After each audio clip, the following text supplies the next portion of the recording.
Hello world, double thumbs here.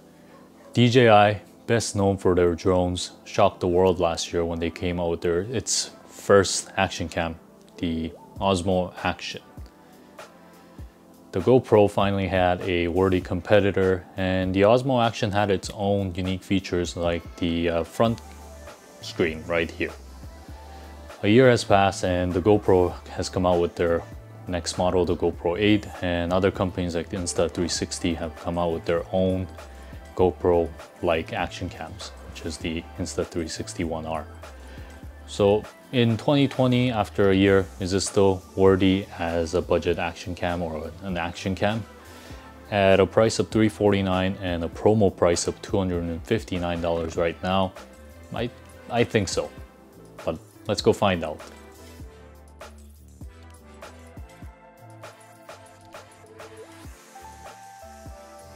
First, and the biggest strength of the Osmo Action in my opinion is the front screen, right here.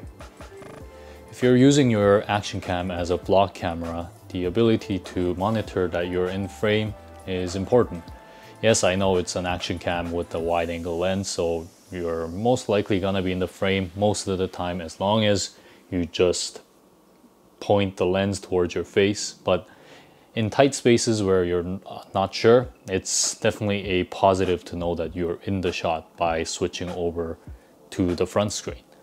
And the GoPro does have a front screen module, but that's an extra cost, which no one likes to spend. And the Insta360 One R requires you to kind of disassemble the camera and then just put the screen module or flip the screen module and then reassemble it, which is a lot of work, compared to something like the Osmo Action, where you go like this and you press that and then you're at the front screen. So it's a much easier and much more convenient way of filming, and I think it's still the unique feature for the Osmo Action. So the second positive of the DJI Osmo Action is its stabilization.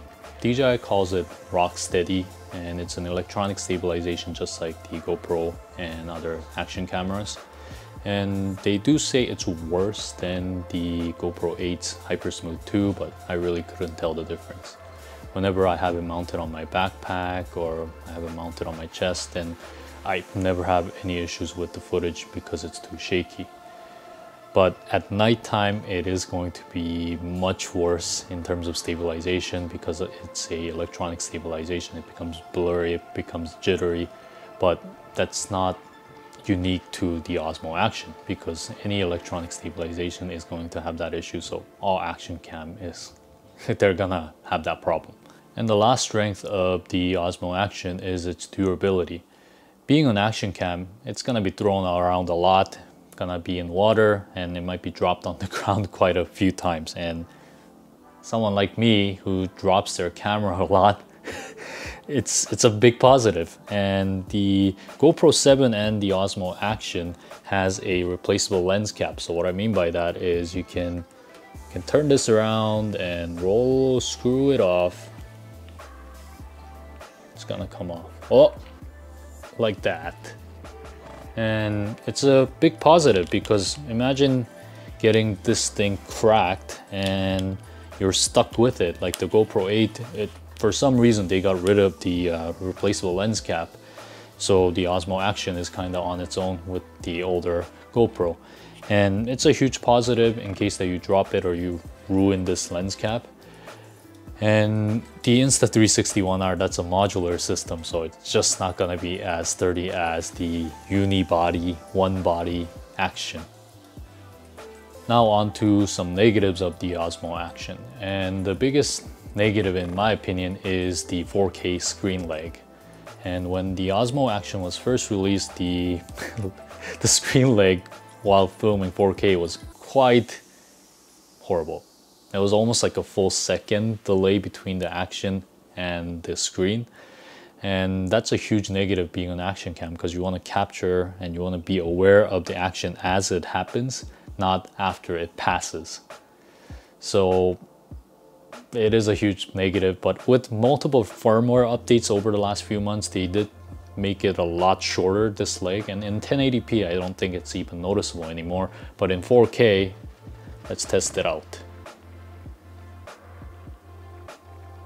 See, it's barely even noticeable now. It's almost immediate. So they got rid of it. And the second negative of the Osmo Action is low light capabilities. Like most action cams, it has a 1/2.3 inch sensor. With its f2.8 lens, it's definitely not going to be a strong low light performer. The video becomes pretty grainy and it does become quite shaky. But with little bits of a light or light source available, like a nighttime ski hill or a indoor or well lit up indoor situations, it's gonna give you a usable footage. It's definitely not gonna be good enough for a feature film, but it's definitely good enough for YouTube or home videos. And this is gonna be a problem for most action cams or small cameras, except for the Osmo Pocket, which seemed to have a pretty decent low light footage, even with the same sensor, but it does have a bigger or wider lens of f2, and the Insta360 One R with 1-inch module. That looks pretty promising. Maybe I should get that. So third and the last negative of the Osmo Action is that it's missing the microphone input. Being surrounded by multiple layers of housing to make it waterproof from the get-go, the onboard mic of the Osmo Action isn't the best. It's not bad, but it's not the best. So in order to use it for vlogging, you probably need to invest in a good external microphone. And the only way to attach that is to buy the DJI's microphone adapter, which is about $40 or so. This is how the onboard microphone sounds like with the Osmo Action. And now we're gonna add in the microphone adapter. So this is how the Osmo Action sounds with the Rode Wireless Go attached to it. So how does it sound? Does it sound better than the inboard or onboard microphone? And once you do add on this adapter, you can enjoy a better microphone quality. So it's not a huge negative, but given that the Insta360 One R or Insta360 is only selling it for $10 and the Sony X3000 from 2016 has the mic input built into the body of the X3000, it's a little bit of a disappointment. So in conclusion, the Osmo Action is still one of the best action cameras you can get in 2020. It's front screen, it's lens cap that's removable, in a body that's uniform and waterproof from factory. And at $259 because of the promotion, it's definitely a no-brainer if you want an action camera that can do it all. It can vlog because of the front screen and it's sturdy, so you can do it in any kind of action sports. And at $259, it's actually on the lower category of these premium action cameras. And I'm excited to see how good the Osmo Action 2 will be, because the Osmo Action 1 here has been such a success. But what do you think? Let me know down below, and until next time, bam!